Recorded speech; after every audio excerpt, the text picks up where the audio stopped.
तो दोस्तों बहुत सारे लोग मुझे ये पूछ रहे हैं कि बुल्लू भाई अगर ऐसा एक बाइक हमें लेना है तो हम लोगों का सैलरी कितना रहना चाहिए, हम लोगों को कितना डाउन पेमेंट देना चाहिए अगर हम लोग लोन ऑप्शंस लेते हैं, और हम लोगों को मंथली कितना ईएमआई आएगा, उसके टॉप ऑफ इट मतलब इसका साल भर में खर्चा कितना आएगा, तो हम लोग कितना रुपए के लिए बेसिकली प्रिपेयर होंगे। और ये क्वेश्चन तब आया है जब मैंने एक होंडा अफ्रीका ट्विन के ऊपर ऐसे ही सिमिलर एक वीडियो बनाया था, उसी की वजह से आया है। सो आज वो सारे के सारे क्वेश्चन के आंसर मैं इस वीडियो में शेयर करने वाला हूँ। और साथ ही साथ मैं आप लोगों को ये भी बता दूंगा कि अगर मान लो आप लोग लोन लेना नहीं चाहते हो और आपके पास अच्छे खासे टाइम पीरियड है कि आप चाहते हो कि यार मैं जो है एडवांस में पैसा रखते रखते धीरे धीरे इसको खरीदूंगा, तो उसके बारे में मैं शेयर करूंगा इन्फॉर्मेशन। सो दोस्तों KTM 390 एडवेंचर की जो कॉस्ट आता है वो करीब करीब जो बैंगलोर की प्राइस जो है 3,85,000 आता है। मतलब मे बी आपके सिटी में थोड़ा सा कम हो सकता है, मे बी अराउंड 3,70,000 और 75 उसके बीच भी आ सकता है।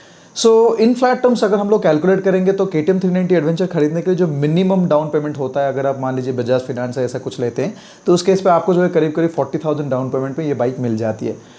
अब इसके बाद जो आपकी EMIs की अगर हम लोग बात करेंगे, अगर मान लीजिए कि आप 3 साल का मतलब टेन्योर लेते हो, मतलब 36 मंथ्स के लिए, तो आपकी EMI कम से कम जो है करीब 11,500 हो जाएगा। अगर आप 5 साल के लेते हो तो थोड़ा सा और कम हो जाएगा, 1-2 हज़ार डेफिनेटली कम हो जाएगा, ऑलमोस्ट 3,000 कम हो जाएगा अगर आप 5 साल का ले रहे हो। अब अगर हम लोग लोन एलिजिबिलिटी के बारे में बात करेंगे तो जिसकी भी सैलरी मान लो कि 25,000 की करीब अगर आ रहा है, मतलब उसको इनकम, तो उसको जो है लोन मिल जाएगा। इनका कैलकुलेशन बेसिकली ऐसा है कि आपका जो EMI बनता है इंटू 2 जो है आपके बैंक अकाउंट पे मतलब आना चाहिए, ज़रूरी है, तो ऐसी बात है। तो करीब करीब अगर आपका 25,000 सैलरी है तो डेफिनेटली आप लोग अवेल कर सकते हो लोन, प्रोवाइडेड आपकी जो सिविल स्कोर है वो करीब करीब 750 एंड अबव रहना चाहिए, मतलब 750 से ऊपर रहना ज़रूरी है। एंड आपके अकाउंट पे पहले से कोई EMI ना लगा हो, मतलब अगर आपकी सैलरी अगर 25,000 है तो आप मेक श्योर कर लो कि आपके पास यही एक लोन होने वाला है, उसके बाद आप खरीद सकते हो definitely.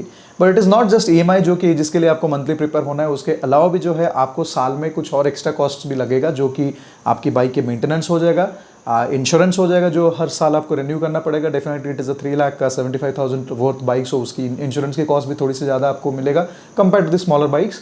And top of it या मेंटेनेंस का भी थोड़ा कॉस्ट है। जैसे इस बाइक की अगर हम लोग 390 एडवेंचर की बात करेंगे तो इसकी टायर्स की कॉस्ट थोड़ी सी एक्सपेंसिव रहने वाला है, जो कि करीब आपको 12 से 13,000 रहेगा।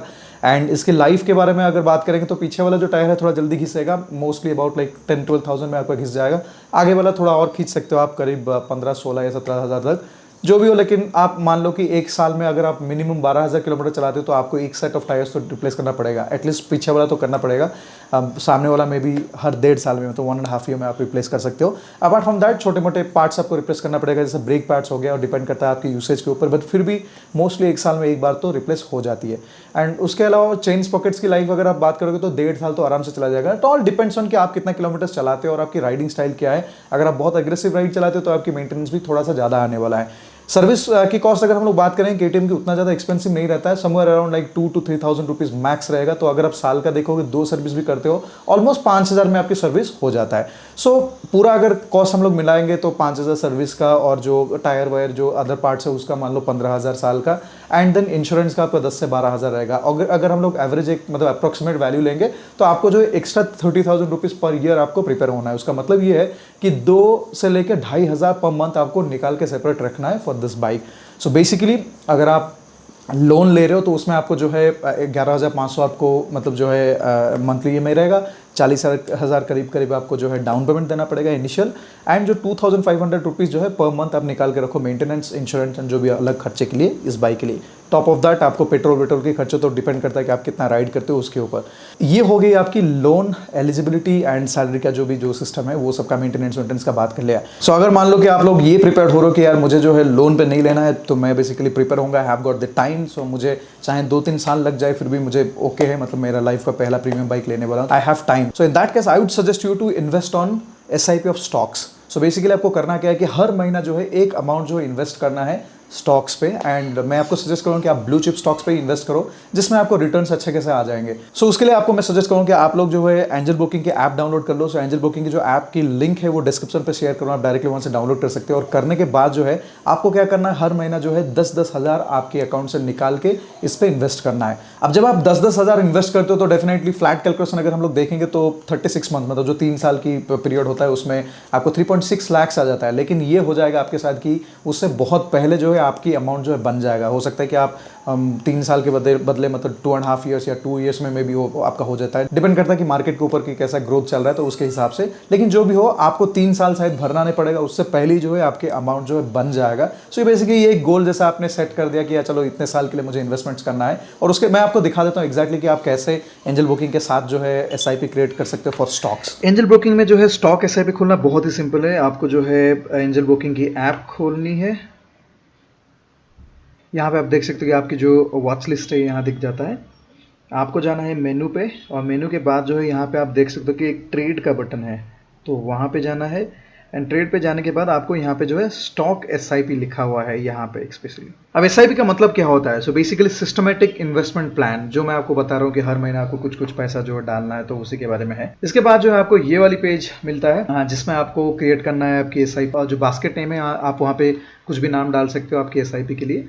एंड देन अमाउंट आ गया, जैसे मैंने आपको बता रहा था कि आपको अगर 36 मंथ में आपको प्लान करना है बाइक खरीदने के लिए, तो 10,000 पर मंथ आप कंट्रीब्यूट कर सकते हो। एंड देन यहाँ पे फ्रीक्वेंसी आ गया, आप इसमें मंथली कर सकते हो, वीकली कर सकते हो, या फिर डेली कर सकते हो, जो भी पीरियड आपको कितना मंथ्स के लिए चाहिए। तो हाँ, जैसे मैं बता रहा था आपको कि 36 मंथ्स के लिए हम लोगों को चाहिए। अब इसके बाद आपको ये करना है कि यहाँ पे जो है आपको फिर वो अमाउंट का जो कितना परसेंटेज कहाँ पे कंट्रीब्यूट होगा वो आप कर सकते हो। सो बेसिकली यहाँ पे आप जैसे देख रहे हो कि अगर मान लो कि मैं कुछ शेयर्स एचडीएफसी का खरीद लूंगा, कुछ शेयर्स जो रिलायंस इंडस्ट्री का खरीद लूंगा, कुछ टाटा कंसल्टेंसी सर्विसेज का खरीदूंगा। सो मैं आप लोगों को सजेस्ट करूंगा कि क्योंकि 3 साल जो है एक लॉन्ग टर्म इन्वेस्टमेंट प्लान है, तो इसमें जो है आप ब्लू चिप के स्टॉक्स ही प्रेफर करो खरीदने के लिए, तो स्टेबल भी है और आपको अच्छा खासा रिटर्न भी आ जाएगा। तो ऐसे आप स्टॉक्स अलोकेट कर लेंगे, आपका जो टोटल वैल्यू की स्टॉक है वो कर लीजिए। करने के बाद आपको जो है प्लेस ऑर्डर करना है। अभी जो आपको कंफर्म करना है, जो कंफर्म करने के बाद ऑर्डर सबमिट हो जाएगा। होने के बाद जो आपको ऐसा कुछ स्क्रीन दिख जाता है जिसमें पेंडिंग दिखा रहा है, तो अप्रूव हो जाएगा ऑटोमेटिकली। उसके बाद आपको देखो यहाँ पे आप चाहो तो कभी भी आप एसआईपी को स्टॉप कर सकते हो या फिर मॉडिफाई भी कर सकते हो, तो आपके हिसाब से आप कुछ भी ऑल्टरेशंस कर सकते हो। सो नॉट जस्ट बाइक, कोई भी चीज़ के लिए आप अगर मतलब ऐसे प्लान्स करना चाहते हो, जैसे मान लो कि आपको कोई फॉरेन ट्रिप की प्लान करना है, उसके लिए भी आप ऐसे ही सिस्टम को आप फॉलो कर सकते हो। एसआईपी ऑफ शेयर्स आप उस पर इन्वेस्ट कर सकते हो। करने से क्या है, मतलब आप पहले से प्रिपेयर हो जाते हो, आपको एक साथ बहुत बड़ा अमाउंट देना नहीं पड़ता है। सो बेसिकली प्रिपेयर्ड, धीरे धीरे आप पैसा जमाते जाते हो एंड हो जाता है फिर आपकी final amount. So I hope कि मैंने आपके बहुत सारे क्वेश्चंस क्लियर कर दिया to buy the KTM 390 adventure in different schemes. मतलब लोन पे हो गया, इन्वेस्टमेंट्स पे हो गया, सारे के सारे हो गया, तो जो आपको बेहतर लगे आप वही कर लो। So thank you so much guys for watching this video. अगर आप लोगों को कोई क्वेश्चन है, do let me know in the comment section of the video. So cheers and have a great day. Take care guys.